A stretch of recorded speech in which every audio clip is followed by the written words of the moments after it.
Hello, can you hear me?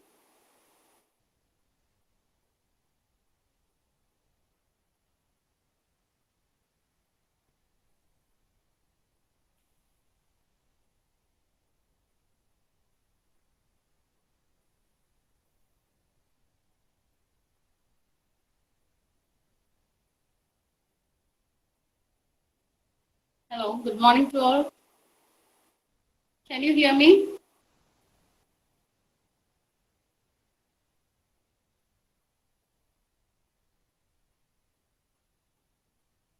Okay, Siddharth. Okay, okay. Thank you.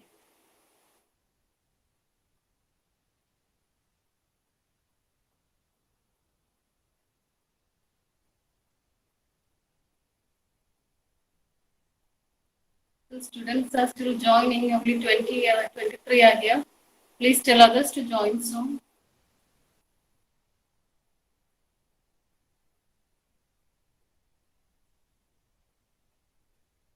So now I present my screen.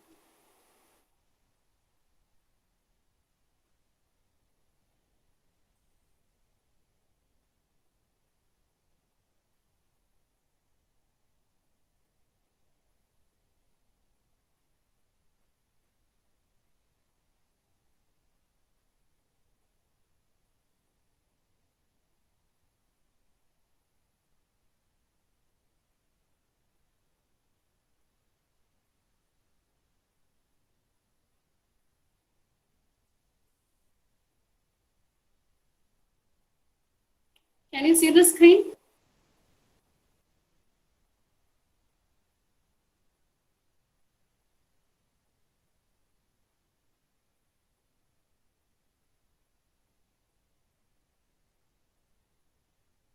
Can you see the screen? Okay, thank you. Thank you.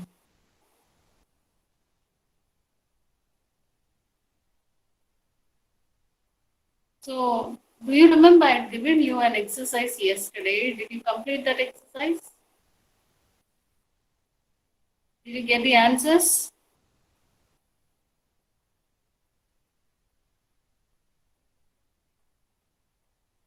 Anyone? Nobody is responding? So you haven't tried it?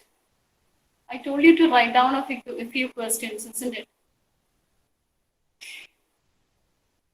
Did you find out the answers? I told I will call out any number at random and you will have to answer.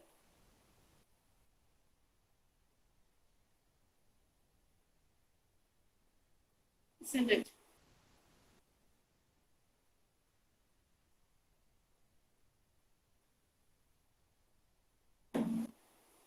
So let us go through it. This was the question which I had given you yesterday. Can you see the screen? This is from your grammar workbook, which is specified, which is given as a reference text by the university. Okay. Did you hear me? This is the grammar workbook given as a reference textbook by KTU. So, can anyone say the answer for the first question? The meat was very good, but the curry was a dash spicy. What can you fill in that blank from among the words given above? Which is the most appropriate word that can be used to fill this blank regarding the first question? Anyone? Anyone knows the answer? Otherwise, I will have to call out the names. Okay. What is the answer to this first question? The meat was very good, but the curry was a dash spicy. You have to choose an appropriate word from among the words given in the box. Just like school students do, isn't it? Anyone knows the answer? Hello? Can anyone say the answer? Or shall I call out your names? Okay, Ashwin K. Are you present? Can you hear me, Ashwin K? I told you to find the answers, right? First the answers. Okay, Ashwin, what is the answer to this first question? The meat was very good, but the curry was a dash spicy. Which word can you choose from among these words? Which word is the most appropriate word from among the words given above? Yes, it is tad. So what is the meaning of tad? Tad is the correct answer. Tad is the most appropriate word among these words. Okay, so what is the meaning of tad? Did you search for the meaning of tad? See, tad means somewhat. So you can just, if you try to read the word sentence like this, the meat was very good, but the curry was somewhat spicy, or it can be like there are different synonyms for it. That is a small amount of, or you can substitute it to a small extent spicy. Okay, these are the different words that can be used. So for this sentence, the meat was very good, but the curry was a bit spicy, isn't it? So tad is the correct answer for first one. Then the second question, it is surprising that only a dash of people are eating vegetarian food tonight. It is surprising that only a dash. What can you feel in that dash? Which word is most suitable among the words given above? Which is the most suitable word? Gopika, do you know the answer?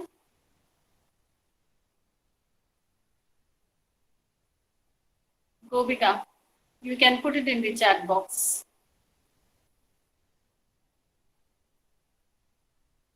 Okay, Anujit. Okay, it is smattering. Smattering means a small amount of something.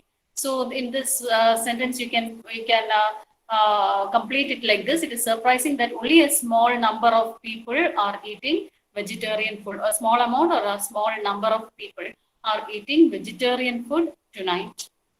Okay, Anujit. The next question, you may like a dash of butter on the toast. Anyone knows the answer? Did anyone find out the answer for that?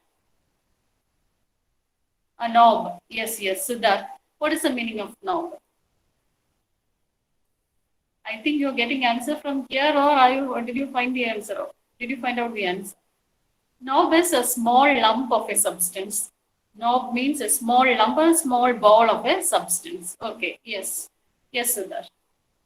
A small amount, a small ball of something. That is knob. So you may like a knob of butter on the toast. So these words, you can study these words and use it whenever you speak new words. Instead of using the same words again and again, you can study new words and use those words when you speak.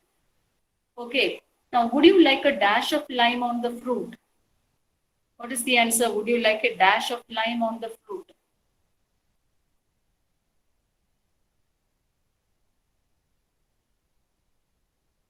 From which words use? Already we have completed these three words. Now, among these two, a dash of lime. Okay, a dash of lime. Very good, very good. So what do you mean by dash? Dash has different meaning in different contexts, dashing someone, etc. But here in this context, the word meaning differs with the sentence. So here in this context, dash is a small quantity of a liquid added to something else, a small quantity of a liquid that is added to something, another liquid or another thing, anything else. So a small quantity of liquid. So lime. So in this sentence, would you like a dash of lime? Lime is a liquid. So your dash of lime means a small amount of lime, a little lime on the fruit. Okay, adding a little lime juice on the fruit. So it is a liquid, a small amount of liquid is added to the fruit. So would you like a dash of lime? Dash of lime means a small amount of lime, a liquid, but a little of it. So next, how about a dash of sugar in the juice? So one word is left. Which is that word? What is the answer? We have chosen all other words. So the last word will be fitting in the sentence. Which is that last word? Which word fits in here? Okay, it's so easy. We have covered all other words, so the remaining word is pinch. So how about a pinch of sugar in the fruit? So now what is the meaning of this word pinch? It has different meaning, like you can pinch a person, etc. But here in this sentence, it is an amount of ingredient. An amount of ingredient, the salt is some ingredient.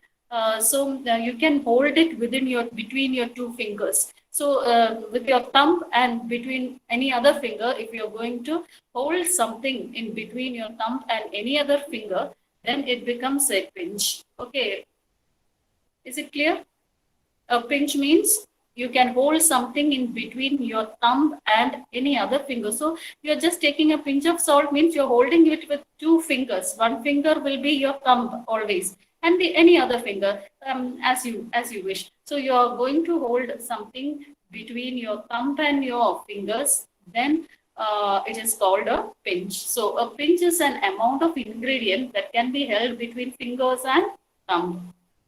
Is it clear? So always when we want to add a bit of salt, we say a pinch of salt because we are adding it with our fingers. A pinch is between our fingers. Is it clear to you?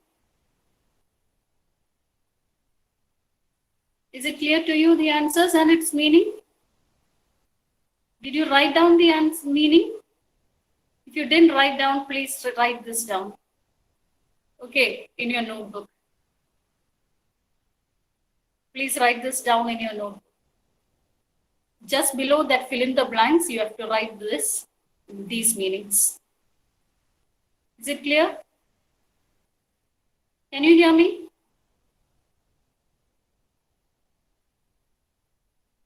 Hello? Can you hear me? Yesterday you had written that fill in the blanks, isn't it? Just below that fill in the blanks, you first write the correct answer in the blanks, and then below that you write these meanings. Okay, write down these meanings. That is, first word is tad, and near tad, write the meaning. That is somewhat, comma, a small amount of, or, and that's why I'm separating it with commas, comma, to a small extent. Hope you can see the screen. Look at the screen and write it down. Tad means somewhat, or a small amount of, or to a small extent. Then next word that fits in sentence B is smattering. Smattering, I am writing the meaning in this particular context only. These words have different meanings. So smattering in this context, in that blank, it means a small amount of something or a small number of something. A small amount of something or a small number of something. The next is the next word that fits in the third sentence is knob, K-N-O-B, knob. It means there are other meanings also, but here it means a small lump of a substance. A small lump, a small ball or a lump of a substance. A small ball or a small lump of a substance. Example is a knob of butter. Then next D, the word that fills in that particular sentence is dash, D-A-S-H, dash.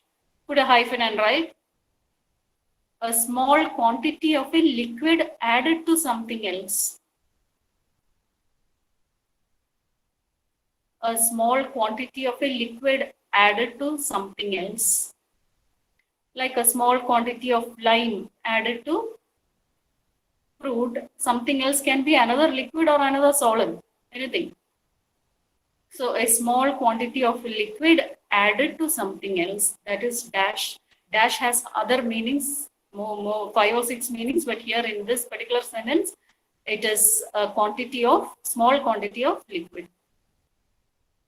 Then the next word that fills in is pinch, P-I-N-C-H. Pinch also has different meaning, but in this context, it is an amount of an ingredient, something, a small amount that can be held between fingers and thumb. So you're holding it with two fingers only. One is always your thumb, other can be any one of your fingers. So a pinch is an amount of an ingredient that can be held between fingers and thumb. Is it clear to you?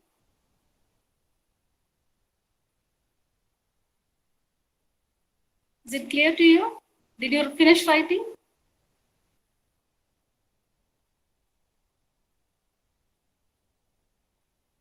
So I want in your notebook, I want the fill in the blanks first. It should be filled with these words, and below that the meaning should be written.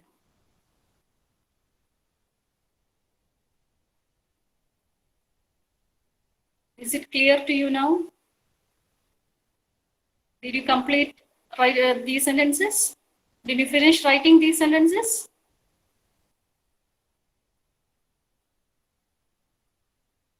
So shall I proceed to the next section?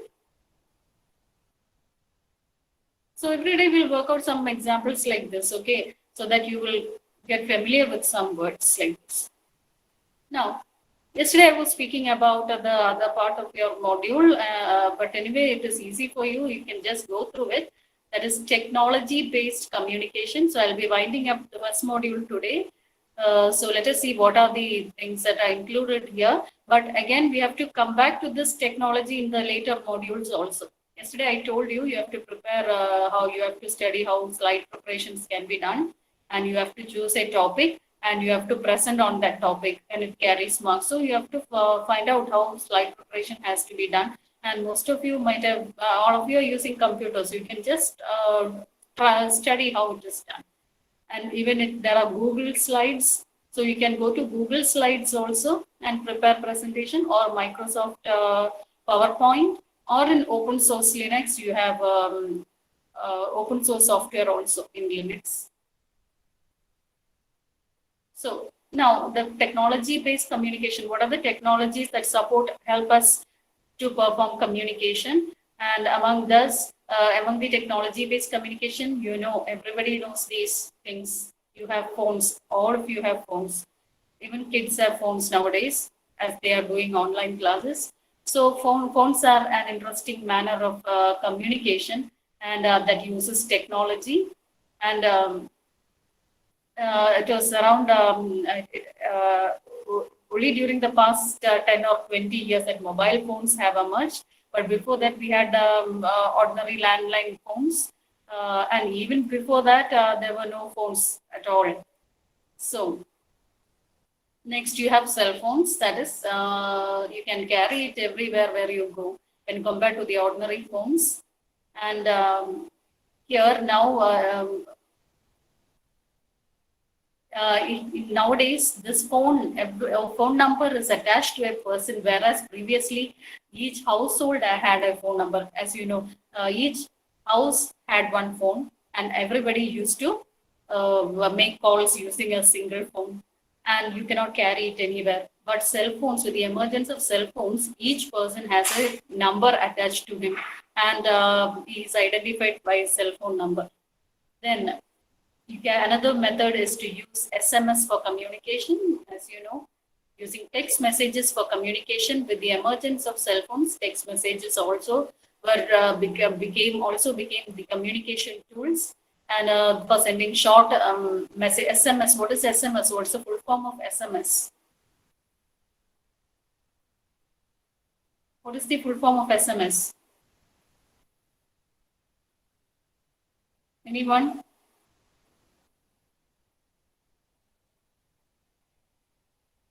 Hello, can you hear me? What is the full form of SMS?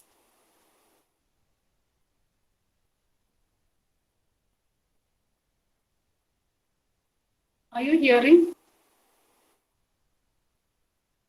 Okay. Very good. Short message service, SMS. So SMS there is a limit for the number of characters that can be included in an SMS. So SMS were used in the initial days when cell phones emerged, and they are shortened communications between tools that has shortened the communication between people, and they deliver information efficiently than phone conversations. Very quickly, you can transfer messages. Suppose you want to send somebody else's number. If you are calling that person and giving him the number, sometimes he might not hear certain digits correctly and he might write down the wrong number. But if you are sending an SMS, you can send the number correctly and the person also will receive it correctly. So the communication is more effective in using SMS. Certain communication is effective using SMS. Then you have internet, as you know, technology enabled communication mechanism, which is enormously used today, without which we cannot perform our day-to-day life. That is, we cannot proceed further. And today, most of us are using, all of us are using internet to do online classes and all, and it's an enormous communication tool that affects both of the that is the SMS, both the phones, both the technology that we have mentioned above. In addition to providing its own source of communication, internet provides the ability for people to or computers to interface with one another via phone lines. So people can use computers to interface with each other via phone lines using internet. Now the technology has advanced. You can use Wi-Fi, etc. instead of phone lines. What is the full form of Wi-Fi?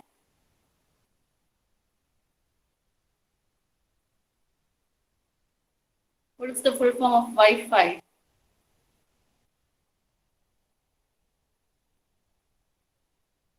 Anyone? What is the full form of Wi-Fi? Very good, Niharika. Wireless fidelity. Very good. So, using internet also we can communicate. Another mechanism for communication is using the new media, or we call it as social media for communication. Social media websites are there, and you might know all these websites, and you can use it for communication. And when compared to olden days websites, where communication was not possible through website, nowadays social media websites help us to communicate with each other and share information. Then another mechanism is fax machine. Fax machines are a combination of photocopier and phone. That is, we can send, if I want a document to be sent to a distant place, then you can scan the document and then transmit it through phone lines. At the receiving end, this document, the scanned copy that I had sent through phone line, it will be printed at the other end on the fax machine, which is at the other end. This makes it possible to quickly send documents, okay, that are not available in digital form. My document is a hard copy. So I have to scan that hard copy, convert it into a digital form, send it via phone line, so that at the receiving end, the fax machine can print out the document which I had scanned and transmitted. So these are some ways of using communication technology. These are some technology-enabled communication mechanisms. So using through internet, with the emergence of the internet, another mechanism for communication that has grown to its maximum that has grown to a maximum extent is email service. That is, although email is a valuable communications tool, it is mostly used in academics and business settings. Mostly today's in today's scenario, nobody is going and applying for a job, or for applying for some application for a government sector. We are just communicating with the department through emails. And so with the advent of email services, it is very easy. Communication has become very easy, and also it can be used for different purpose, including you can send to your friends. You can send emails to your friends, or even of any official or non-official emails can also be sent. You can communicate with your professors and supervisors regarding information also. Then also, while applying for a job, most of the job applications are now done using internet only. So even if you apply for a job, you get response on your email. That whenever you have applied for a job, your registration ID, etc., will come to your email ID only. So it is via emails that you're receiving confirmations and all. So email has grown to a greater extent as a effective communication mechanism. And that too with the help of, and that happens only with the help of internet. Now, one thing to be noted here is how to write an effective email message. Now, vocabulary of an email message. So, how to write an email, and that is what is said here. That is, there will be, when you write an email, there will be a subject line, there will be greeting line, and a sign off line. Just like how we write formal and informal letters, when we write email also, email has different sections. So let me show you another slide where this email is stated in detail. See, let us go to a little more in depth about emails. So email is known as electronic mail. It is a method of exchanging digital information through internet or a computer network. So it is the quickest way to communicate in writing. So letters, as you know, it will take days to reach the receiver, but email, within seconds you can send email. So it is the fastest way to communicate in writing. And let us see the different types of emails. Emails can be categorized into 3 types: formal, semi-formal, and informal. So emails can be classified into 3 types: formal, semi-formal, and informal.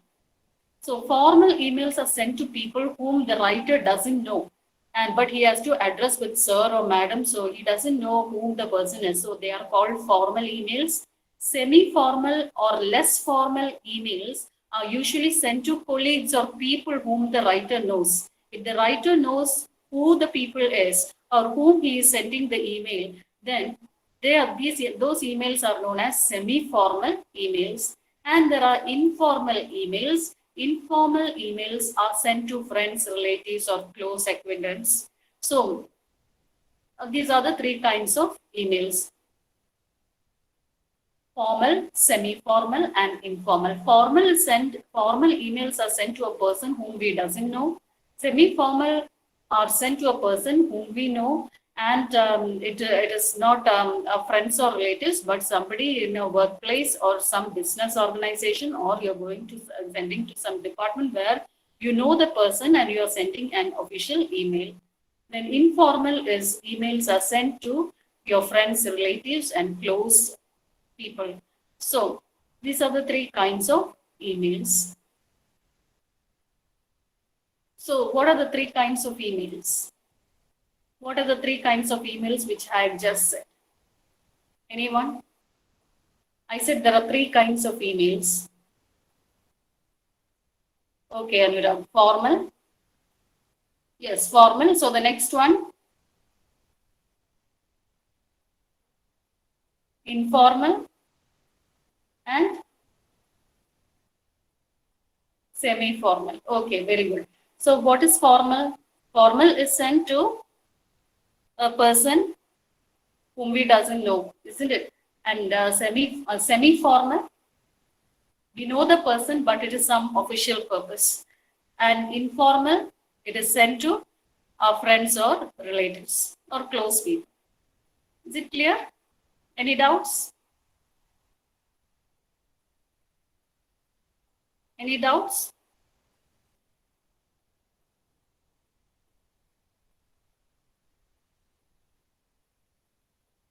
Hello, can you hear me?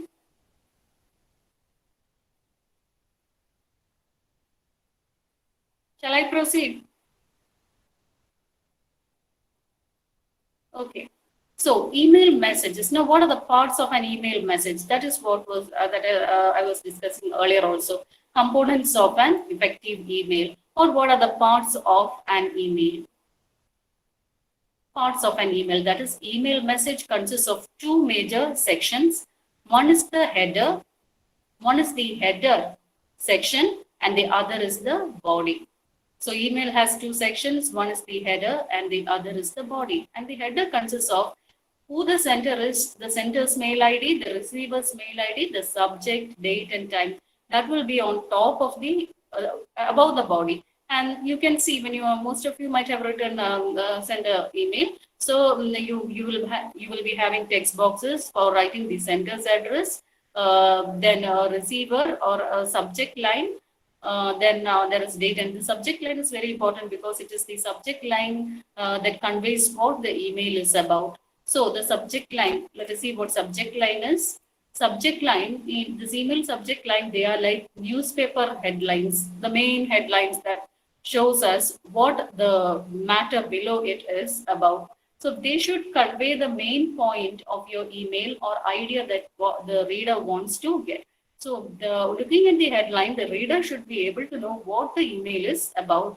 So it should be very specific. If the subject is wrong, then we might get a false information. And if it is an urgent email, the subject line should be highlighted first. So by looking at the subject line, the person should be urged to read the mail. So subject line is very important. It should be precise, to the point. The next is greetings. That is how do you start the email. So that comes in the body part. The greetings and sign off comes in the body part. Which contains formal or it can be formal or informal depending on the email. So let us see what a formal email has. What greetings can be used in a formal email and what greetings can be used as the sign off at the sign off part. So if it is a formal email, then you should use dear sir or madam, or you can use dear sir bar madam, or you can use if you know the name, a formal or a semi-formal. If you know the name, then you can use the name with respect also. And but when you write dear for a formal letter, there should be a Mr. or Mrs. following. Do not write dear, fix it directly the name. They should be designated like Mr. or Mrs. Or if you don't know whether it's a lady, male or a female, if the female is married or an unmarried person, then you can use MS. So then leave taking, that is when you sign off, you can write yours faithfully or yours sincerely can be written. So here this shows a semi-formal and a formal and an informal writing. See the word, if you're using a formal writing, then you should write, I am writing in full. But if it is an informal way, you can use a short form, I am. Okay. So whenever you're using formal, you have to expand the letters. If it is informal, you can use the way you like and you can shorten the words.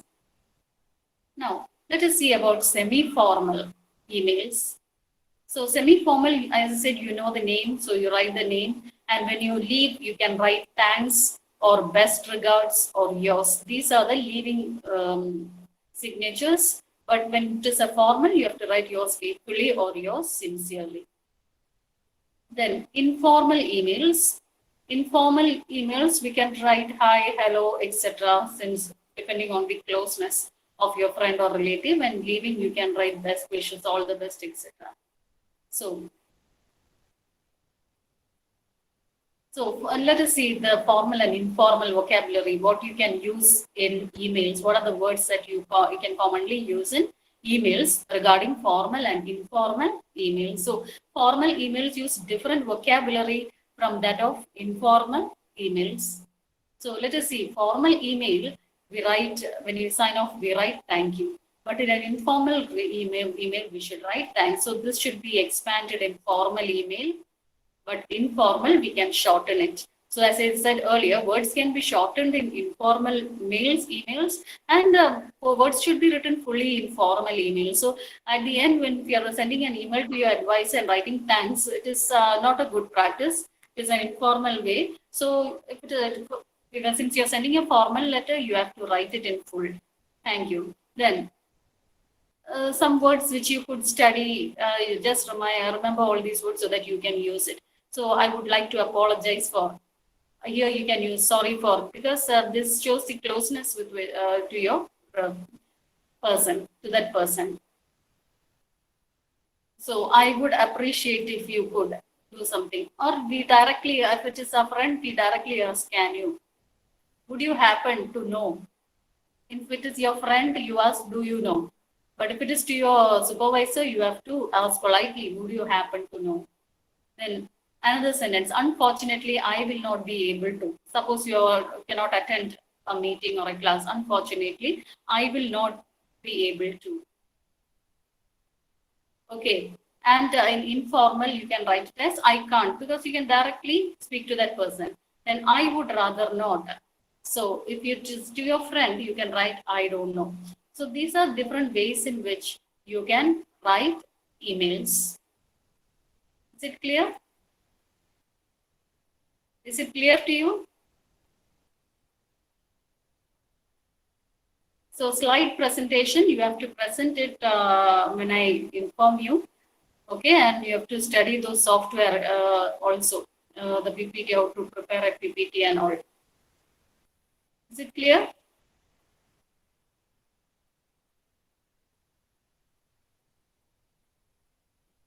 So this is about emails. So I'll be uploading these notes. Okay.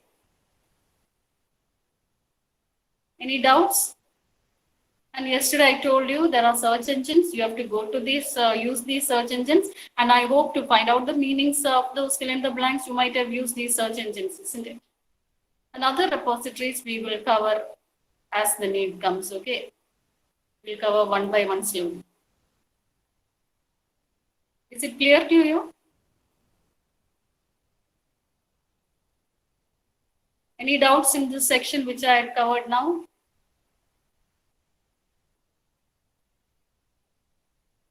Hello?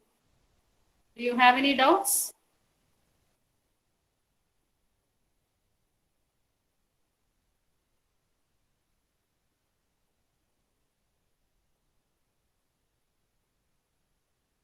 Nobody is responding. Are you listening to me? Are you listening to me? Okay. So did you write down the notes which I told you to write down today?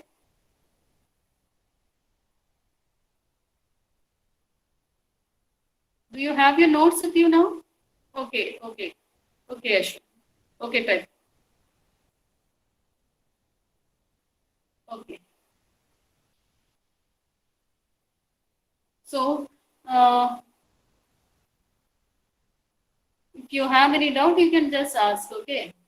These materials I will upload in Linways. After writing the summary, I will upload it in Linways.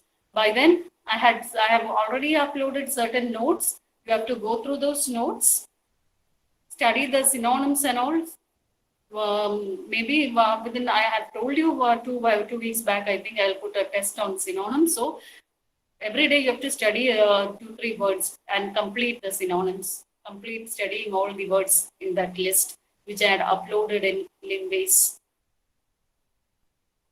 Okay. So, can take your attendance. Say your attendance, please.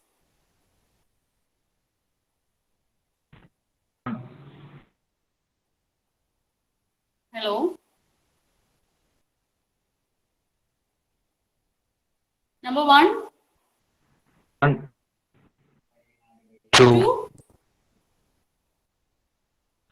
3, Next number, you can continue. 4, 3, 5, 6, 7, 8, 9,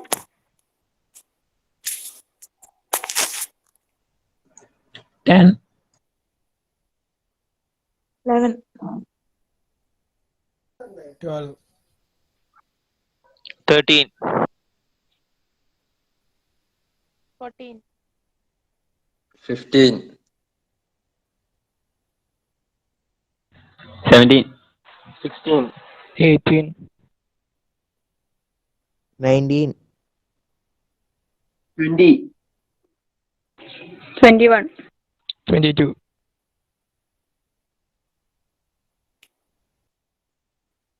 24, 25, 26, 27,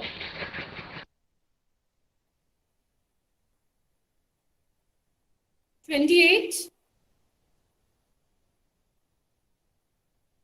29, 29. 30. 31, 31, absent, 32, 32. 33. 4. 35. 31. 36. 37. 31 present. Gopika, are you present? 31 present. Okay, okay. Present, ma'am. Okay, okay. 38. So 37, 38, 39, 39. 40, 40. 42. 43. 44.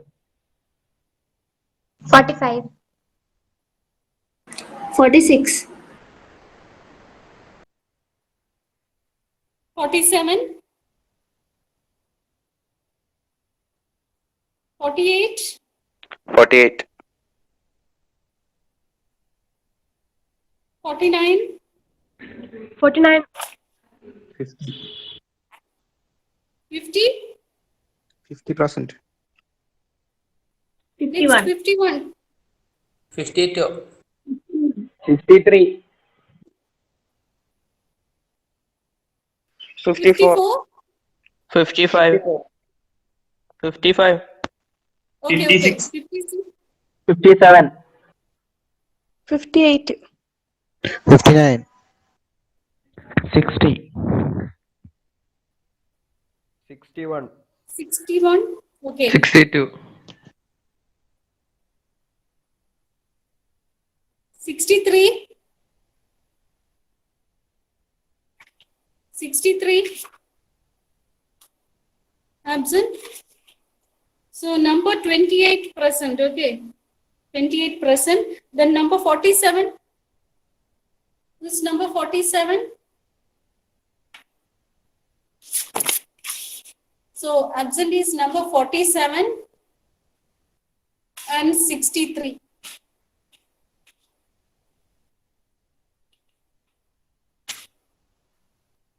Forty-seven and 63 absent, okay. 47 present. Okay, 47 present. Then 63. 63 Celia. So only one person is absent, 63.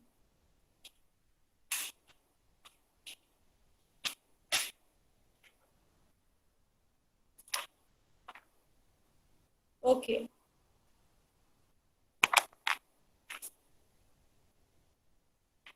Thank you.